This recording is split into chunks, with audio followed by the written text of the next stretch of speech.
الحمدللہ رب العالمین وصلی اللہ علی نبینا محمد وعلی آلہ واصحابہ وسلم تسلیما کثیرا رب اشرح لی صدری ویسر لی امری واحلل عقدۃ من لسانی یفقہوا قولی۔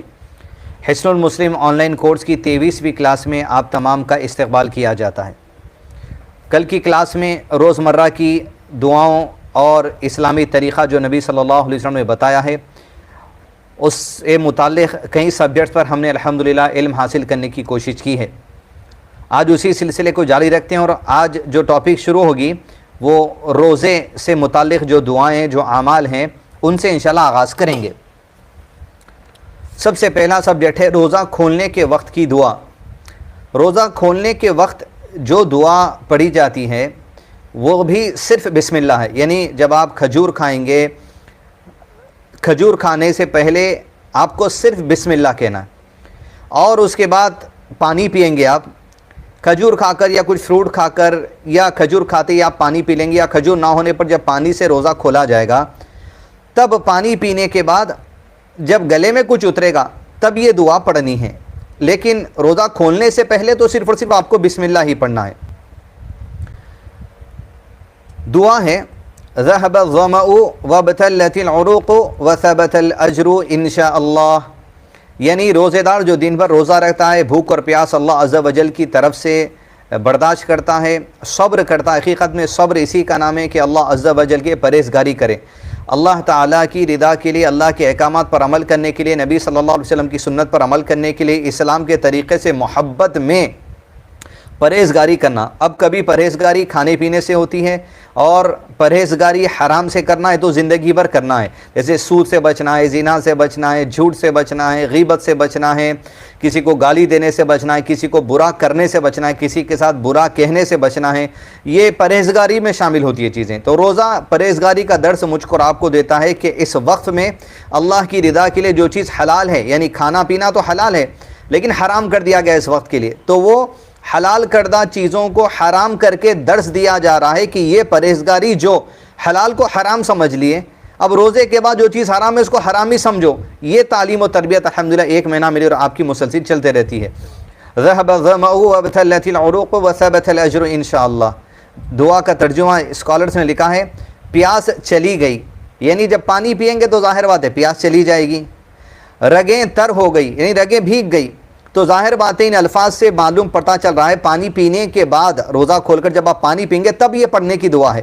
اس لیے کہ آپ غور کریں گے جب شدت کی بھوک کے ساتھ یا گرمی میں دن بھر روزہ رکھتے ہوئے انسان صبر کر کے جب پانی پیتا ہے تو جو احساس، جو خوشی اس کو ملتی ہے، وہ خوشی میں وہ یہ نہ کہے چلو چھٹکارا مل گیا روزہ سے، چلو اسلام کی یہ کیا بات ہے بھی آج اور ایک روزہ ٹل گیا، ایسے نہیں۔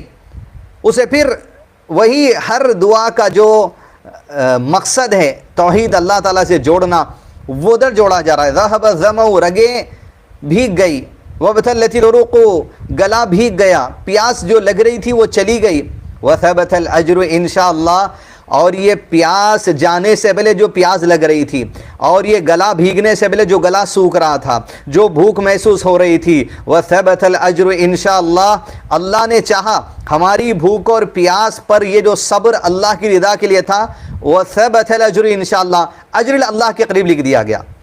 اب یہاں اجر اللہ کے قریب لکھ دیا گیا سے مطلب ایک بات واضح طور پہ لینی چاہیے کہ روزے دار کا اجر و ثواب اللہ کے پاس ہے۔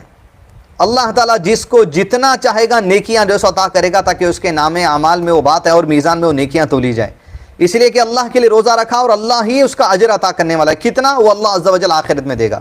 تو اجر لکھ دیا گیا سے مراد یہ ہے جو اللہ نے ہماری تقدیر میں چاہا وہ اجر لکھ دیا گیا۔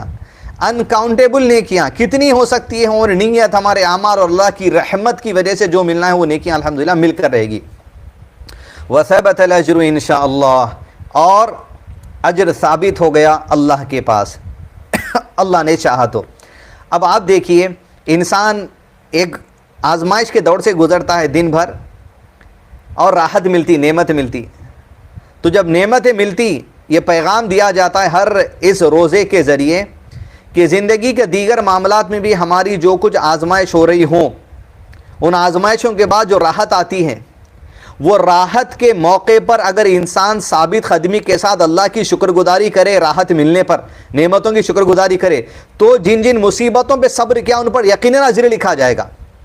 لیکن مصیبتوں کو برداشت کیا لیکن نعمتیں ملتے ہیں اللہ کو بھول گئے، ناشکری کر دیے، یہ ہم کمائے، یہ ہماری محنت کا ہے، اللہ تعالیٰ سے عبادتوں سے دور ہو گئے، نعمتیں ملتے ہیں، پیسہ ملتے ہیں، خوشیاں ملتے ہیں، اللہ کو بھول گئے، تو وہ جو صبر کر رہے تھے اتنے مہینے، سال، دن، گھنٹے کچھ، اس کا جو اجر ملنا ہے وہ اجر ملے گا نہیں ملے گا، یہ ناشکری کی وجہ سے وہ اجر بھی ضائع ہو سکتا، اور یہ ناشکری خود ایک گناہ ہو جا سکتی ہے اپنے حق میں۔ تو لہذا بنیادی بات یہ ہے یہاں پر، مصیبت جو بھی ہو، آزمائش جو بھی، اس پر جو صبر کیا جاتا ہے اس کے لیے اجر لکھا جاتا ہے، مگر شرط کیا ہے کہ اس پر ثابت قدمی رہنا دین پر، اور اللہ کی شکر گزاری رہنا، اور وہ امید رکھنا اللہ تعالیٰ سے کہ وہ جو آزمائش کے لمحے گزرے ہیں آپ کی طرف سے اجر ملے گا اسے، وہ آزمائش ضائع جانے والی نہیں ہے، وہ مشکلات ضائع جانے والی نہیں ہے۔ اس لیے کہ نبی صلی اللہ علیہ وسلم نے حدیث میں ارشاد فرمایا، کسی مومن کے پیر میں کوئی کانٹا چبھ کر تکلیف ہوتی ہے، اس تکلیف کے بدلے اللہ تعالیٰ اس کے کئی گناہ معاف کر دیتے۔ گویا یہ بات واضح ہے کہ مشکلات کی وجہ سے گناہ بھی معاف ہوتے، مشکلات کی وجہ سے نیکیاں بھی ملتی، مشکلات کی وجہ سے اللہ تعالیٰ انسان کے درجات کو بھی بلند کرتا ہے۔ تو یہاں پر بنیادی بات یہ مل رہی ہے، مصیبتوں پہ صبر کرنے کے لیے وہ اجر ہے، وہ اجر کو ضائع نہ کیا جائے۔ کیسے؟ ناشکری کر کے، اللہ کو بھول کر، دین سے دور ہو کر۔ اس لیے کہ قرآن مجید میں مقام پر اللہ تعالیٰ نے ارشاد فرمایا، اس کا ترجمہ اس طرح ہے کہ او قائدن او قائمہ، انسان کو جب مصیبت آتی ہے تو لیٹے بیٹھے کھڑے ہم کو پکارتا، اور جب ہم اس کی پریشانی کو دور کر دیتے ایسے بھول جاتا جیسے مشکل کے وقت ہم کو پکارا ہی نہیں تھا۔ تو یہ صفت انسان کے اندر ہے، لیکن ہمیں اس سے بچنا چاہیے۔ اگلی دعا ہے افطار کرنے والے کے لیے دعا، افطار کروانے والے کے لیے۔ کسی نے آپ کو افطار کروائی، بھلے ایک کھجور دیا، یا بھلے پانی کی ایک گلاس آپ کو دی، یا بوٹل دیا، یا کوئی ایک چیز دی، آپ کے پاس تھی کھانے کے لیے سامان، بادو والا نے اور کچھ دیا، اس کے لیے بھی دعا کریں۔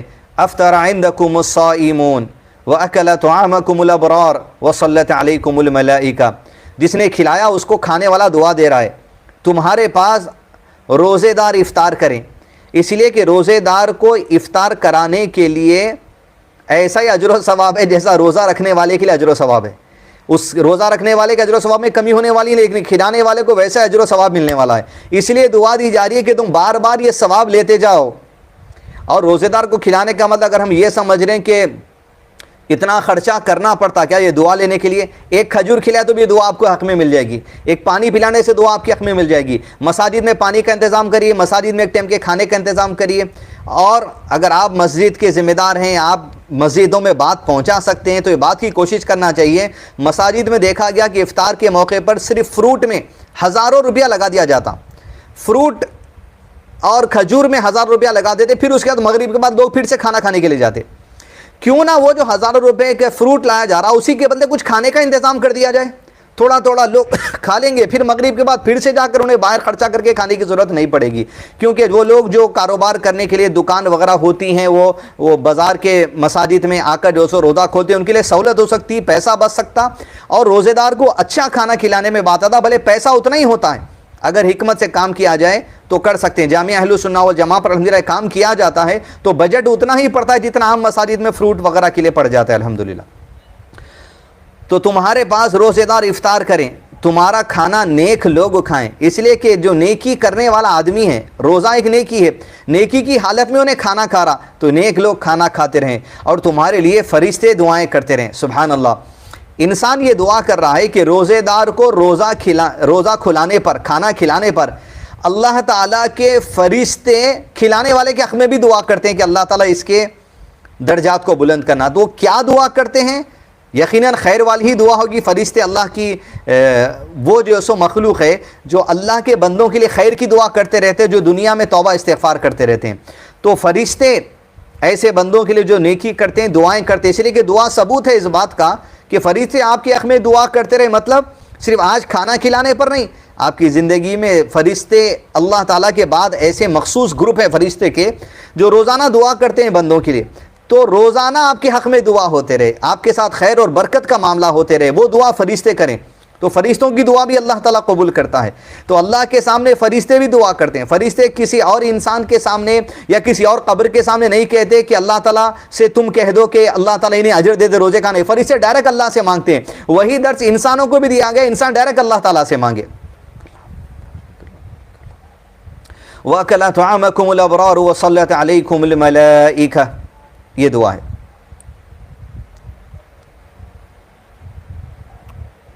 نیکسٹ, روزے دار کی دعا جب کھانا حاضر ہو اور وہ روزہ نہ کھولے. یعنی نوافل روزے کے بارے میں ہے کہ آپ صلی اللہ علیہ وسلم نے ارشاد فرمایا, جب تم میں سے کسی شخص کو کھانے کی دعوت دی جائے تو اسے قبول کرنا چاہیے. عام طور پہ آپ لوگوں کو دیکھیں کہ بھائی آپ کو کھانے کی دعوت دی, قبول نہیں کرے. لوگوں کو خالی کھانے کے موقع پہ سنت یاد آتی, اس کے علاوہ اور بھی سنتیں ہیں. نماز کے لیے بلایا جائے تو وہ بھی چلنا چاہیے, دین کی بات سیکھنے کے لیے بلایا جائے تو یہ بھی چلنا چاہیے, غلط عقیدے پہ عمل کر رہے ہیں تو وہ بھی چھوڑنا چاہیے, غلط عمل کر رہے ہیں سنت کے نام سے تو اسے بھی چھوڑنا چاہیے. تو کہا کسی شخص کو اگر کھانے کی دعوت دی جائے تو اسے قبول کرے. اگر اس نے روزہ رکھا ہو, آپ کو دعوت دی گئی اب آئیے کھانے کے لیے, لیکن اتفاق سے آپ روزہ تھے, تو اس کے حق میں جس نے آپ کو دعوت دی دعا کر دیجئے, کیونکہ آپ روزہ توڑنا نہیں چاہتے. اور اگر روزے سے نہ ہو تو کھانا کھا لے. یہاں ایک اور دلیل یہ ہے کہ اگر آپ نفل روزہ ہیں, رمضان کے کچھ روزے چھوٹ گئے وہ رہ رہے ہیں تو وہ بھی نہیں توڑنا ہے. نفل روزہ, پیر یا جمعرات کا روزہ یا کوئی اور نفل روزہ آپ رہے تھے, ایسے موقع پر اگر کوئی آپ کو کھانے کے لیے بلائے, آپ روزہ توڑنا چاہے تو توڑ سکتے دعوت قبول کرنے کے لیے. یہ بھی ایک دلیل اپنی جگہ پر ہے. روزے دار کو کوئی شخص گالی دے تو کیا کہیں؟ گھر میں کسی قسم کا جھگڑا ہو گیا, بازار میں جھگڑا ہو گیا, دوستوں سے جھگڑا ہو گیا, واٹس ایپ پہ کسی سے جھگڑا ہو گیا, کسی نے آپ کو کچھ برا کہہ دیا, آپ روزے میں ہیں, صبر آپ کو کرنا ہے. کیسے کرنا ہے؟ سامنے والے کو کہہ کر انی صائم, میں روزے دار ہوں, میں روزے دار ہوں. مطلب یہ وارننگ بھی ہے, نصیحت بھی ہے کہ بھئی اللہ کے حکم سے صبر کرتے ہوئے ایک آدمی بھوک اور پیاس کو برداشت کر رہا ہے اللہ کے لیے, ایسے نیکی کرنے والے کو تو چھوڑ دو, مت ستاؤ, اکساؤ مت. اور دوسرا معنی یہ بھی ہے کہ اللہ کے لیے دن بھر سے روزہ رکھا ہوا ہے اور روزے دار ایک صبر کرتے ہوئے, تکلیف سہتے ہوئے, برداشت کرتے ہوئے بھوک اور پیاس کو چل رہا ہے, اگر پلٹا کے تمہیں کچھ بددعا دے دے تو, جبکہ بددعا نہیں دینی چاہیے. روزے دار کو دونوں چیزوں سے روکا گیا, نہ تم گالی دو نہ تم بددعا دو, بلکہ کیا کرو, انی صائم. تو کیا اس کا مطلب یہ ہے کہ اگر روزہ نہیں ہے تو بددعا دے سکتے, روزہ نہیں ہے تو آپ جو سامنے والے کو گالی کا جواب گالی سے نہیں دے سکتا, میں بھی نہیں دے سکتا, آپ بھی نہیں دے سکتے.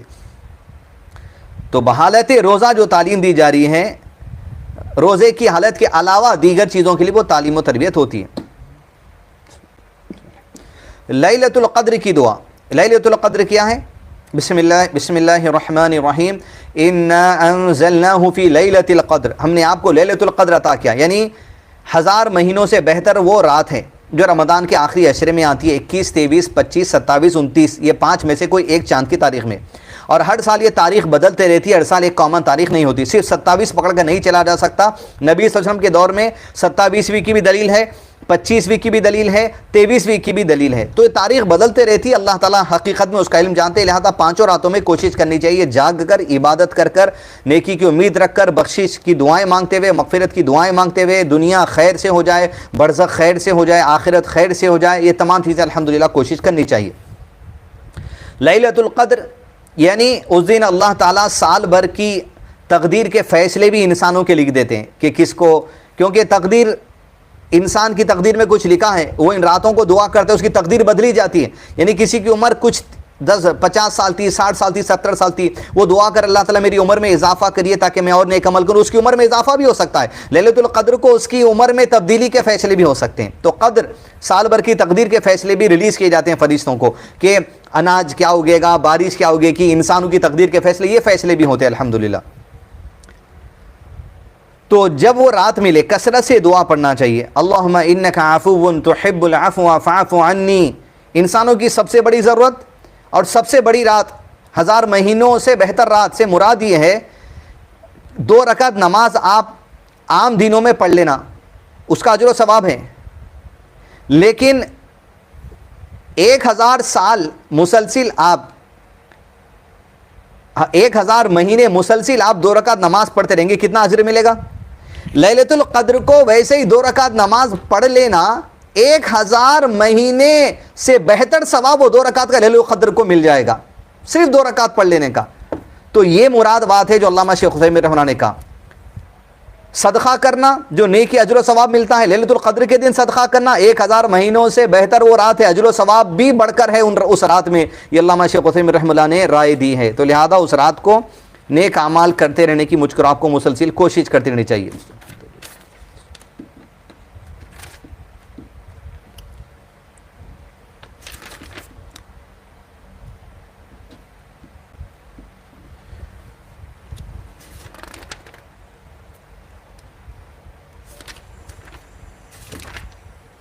اللہم انک عفو تحب العفو فاعف عنی، اے اللہ تو معاف کرنے والا ہے، یہ صفت اللہ کی ہے اور اللہ کے سوا کوئی اور معاف نہیں کر سکتا۔ کون معاف کر سکتے ہیں؟ صرف اور صرف اللہ عز و جل انسانوں کے گناہوں کو معاف کر سکتے، کوئی دوسرا نہیں۔ نہ کوئی دوسرا عرضی کر سکتا ہے قبر میں رہ کر کہ اللہ تمہارے گناہ معاف کر دے گا، یا قبر میں اترتے کسی میت کو اتارتے وقت کسی مرشد کی چٹھی قبر میں ڈال دی جاتی ہے کہہ کر کہ تم قبر میں سوالات کے جواب دے لے سکو گے یا تمہارے سے پوچھ نہیں ہوگی۔ یہ سب گمراہی والی باتیں ہیں جو لوگ کرتے ہیں۔ اللہم انک عفو تحب العفو فاعف عنی، اے اللہ تو معاف کرنے والا ہے، کہ مطلب یہ کہ تیرے سوا کوئی دوسرا گناہ کو معاف کرنے والا نہیں، نہ صغیرہ نہ کبیرہ کوئی معاف نہیں کر سکتا، نہ آپ کے سامنے معافی کی عرضی پیش کر سکتا ہے۔ العفو فاعف عنی، معاف کرنے کو آپ پسند بھی کرتے ہیں۔ اللہ تعالیٰ کی صفتوں میں سے ایک صفت یہ ہے کہ اللہ تعالیٰ محبت کرتے ہیں معاف کرنے کو۔ کوئی دوسرا نہ گناہوں کو معاف کر سکتا ہے، نہ گناہوں کو معاف کرنے کے لائق ہے، اس لیے کہ لا الہ، کوئی الہ ہی نہیں الا اللہ، صرف اللہ کے، بس مجھے معاف کر دے۔ انسان کی مغفرت سب سے بڑی ضرورت ہے، اس لیے عظیم رات کو یہ دعا کثرت سے پڑھنے کے لیے کہا جا رہا۔ لیکن اس میں دعا مانگنے کا طریقہ بھی کیا بتایا جا رہا؟ پہلے اللہ کی حمد، تعریف، اس کی صفت کو بیان کر کے اپنے لیے معافی مانگنا۔ ہم تو جاہل ہیں، ہم یہ دعا نہیں کر سکتے تھے، اللہ تعالیٰ نے نبی صلی اللہ علیہ وسلم کو بتائی یہ دعا کیا؟ اللہم انک عفو تحب العفو فاعف عنی، معاف کرنے والے آپ ہیں، معاف کرنے کو پسند کرنے والے آپ ہیں، بس میں فریاد کر رہا ہوں معافی پسند کرنے والے سے، میں فریاد کر رہا ہوں اس سے جس کے سوا کوئی دوسرا گناہ کو معاف کر نہیں سکتا۔ فاعف عنی، مجھے بخش دے۔ جب سب کے لیے کریں گے فاعف عنا کہہ سکتے ہیں ہم سب کو بخش دینا۔ تو یہ الحمدللہ ایک خوبصورت دعا ہے جو اسلام میں الحمدللہ مجھ کو اور آپ کو سکھائی گئی ہے۔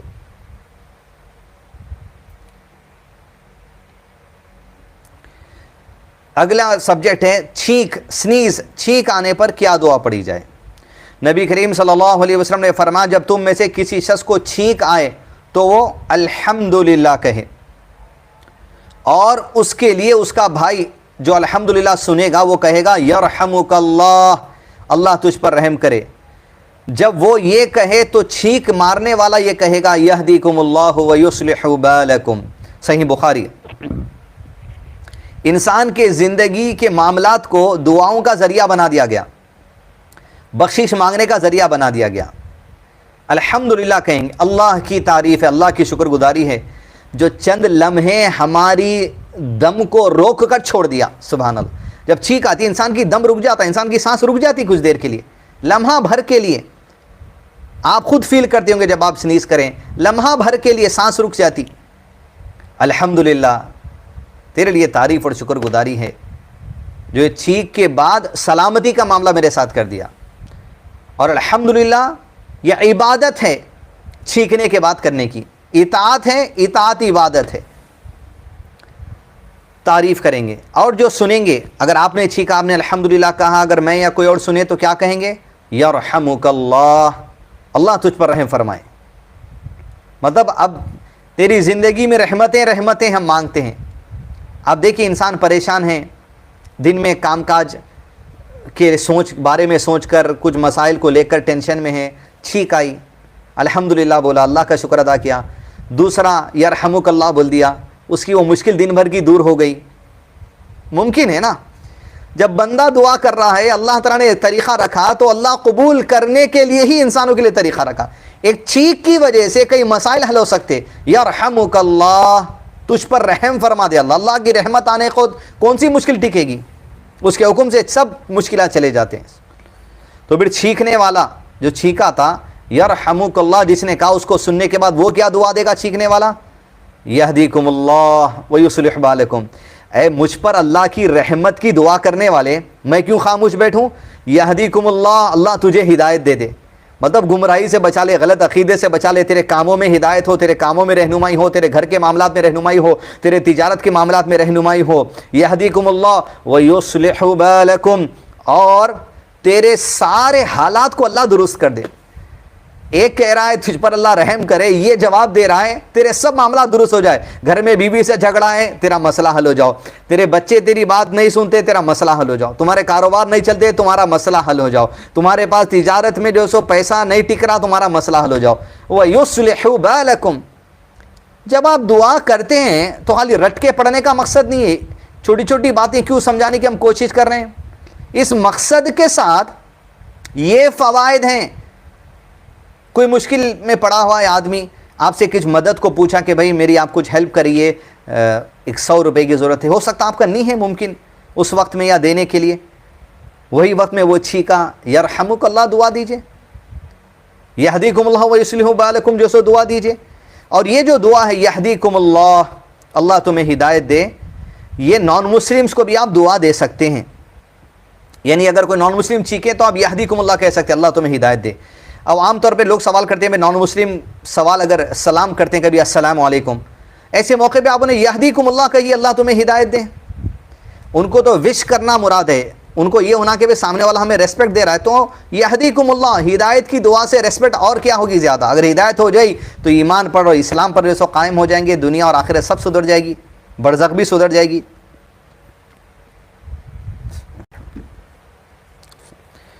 اگلا سبجیکٹ ہے دلہا اور دلہن کو مبارکباد دینے کی دعا. جب نکاح ہو جاتا ہے تب یہ دعا دی جائے گی. بارک اللہ لک وبارک علیک وجمع بینکما فی خیر. اللہ تمہیں برکت دے. برکت یعنی ہر خیر مراد ہے اس کے اندر. جو کچھ بھی تمہارے پاس ان میں برکت ہو، کافی ہو جائے، کمی نہ ہو تمہارے لیے. پیسہ جو ہے اس میں کمی نہ ہو، برکت ہی برکت ہو جائے. خوشیوں میں تمہاری برکت ہو جائے، خوشیاں ہی خوشیاں ملتے جائیں، ملٹیپلائی ہوتے جائے تمہارے خوشیاں. بارک اللہ لک وبارک علیک، اور تم پر برکت کرے، نازل ہو زندگی میں، تمہیں چن چن کر اللہ تعالیٰ جو سو فائدے عطا کرے. وجمع بینکما فی خیر، اور تم دونوں کو بھلائی میں جمع کر دے. یعنی تم جب ملو، زندگی شروع کرو، آزادی زندگی، اختلاف نہ ہو، فساد نہ ہو، جھگڑے نہ ہو، طلاق اور خلا کا جو سو تمہارے درمیان معاملہ کوئی معمولی باتوں کے لیے نہ ہو. تو پھر وَجَمَعَ بَيْنَكُمَا فِي خَيْرٍ، اللہ خیر کے ساتھ تمہیں رشتے میں باندھ دے، اچھی زندگی گزارو. تو یہ دعا ہے. یہ دعا دلہا دلہن کو نظر بد سے بچنے کے لیے بھی کافی ہے، اس لیے کہ یہ طریقہ ہے برکت کی دعا کرنا، لوگوں کو نظر بد نہیں لگنے کے لیے. تو یہ دعا یاد ہے؟ نہیں ہے تو گوگل پہ کھول کے پڑھیے، دیکھ کے پڑھیے، دولہے کو دیکھ کر. نئی دلہن کا جا رہے ہیں، اتنی اچھی دکھ رہی دلہن، دولہے کو جا رہے ہیں اتنا اچھا دکھ رہا، ماشاءاللہ نہیں کہیں گے، بارک اللہ نہیں کہیں گے، خیر نہیں کریں گے. شیروانی اتنی اچھی تھی، کپڑے اتنے اچھے تھے، کھانا اتنا اچھا تھا، کہاں سے اتنا پیسہ آ گیا، کیسا ایسی جو سو اتنی اچھی خوبصورت بہو مل گئی ان کو. یہ سب باتوں سے نظر بد وجود میں آ سکتی. 4 دن میں رشتہ ٹوٹ گیا، 10 دن میں رشتہ ٹوٹ گیا، مہینے بھر میں رشتہ ٹوٹ جا رہا. ایسے کام کیوں ہوتے ہیں؟ یہ دعائی نہیں دے رہے نا. بارک اللہ لک وبارک علیک وجمع بینکما فی خیر. اور حسد نکال دی جا رہی دلوں سے، زبان سے دعا نکال کر. حاسد کی زبان سے بھی حسد مٹا کر خیر والے کلمات کہلوائے جا رہے ہیں. تو یہ مسلمان کے لیے دلوں کی صفائی کا ثبوت ہے یہ دعا. امت کے اندر محبت قائم ہونا یہ دلیل ہے اس بات کی کہ ایک دوسرے کے ساتھ خیر اور خوشی اپنے دل میں رکھو. بغض، کینہ، کپٹ، حسد، یہ سب چیزیں اپنے اندر سے نکال دو. یہ الحمدللہ بنیادی پیغام ہے. شادی کرنے اور سواری خریدنے والے کے لیے دعا. نبی کریم صلی اللہ علیہ وسلم نے فرمایا جب تم میں سے کوئی شخص شادی کرے یا خادمہ خریدے تو یہ دعا پڑھے. یہ دعا اس سے پہلے بھی بتائی گئی کہ عورت کو دیکھ کر یہ دعا پڑھ سکتے ہیں، یا بعض علماء کرام بال پکڑ کر بھی کر سکتے ہیں۔ اللہم انی اسألک خیرہا وخیر ما جبلتہا علی واعوذ بک من شرہا وشر ما جبلتہا علی۔ اے اللہ میں تجھ سے اس کی بھلائی اور جس پر اسے پیدا کیا گیا ہے اس کی بھلائی کا سوال کرتا ہوں، اور میں اس کے شر اور جس پر اسے پیدا کیا گیا ہے اس کے شر سے تیری پناہ میں آتا ہوں۔ جب کوئی سواری خریدے، آپ کار ہیں، بائک ہیں، وہ لینے اس پر بیٹھ کر بھی آپ الحمدللہ دعا پڑھ سکتے ہیں۔ لاسٹ کلاس میں یعنی 23rd کلاس چلی تو غالباً 21 یا 20ویں کلاس میں اس دعا کے اوپر ہم نے سرسری الحمدللہ بات کی ہے۔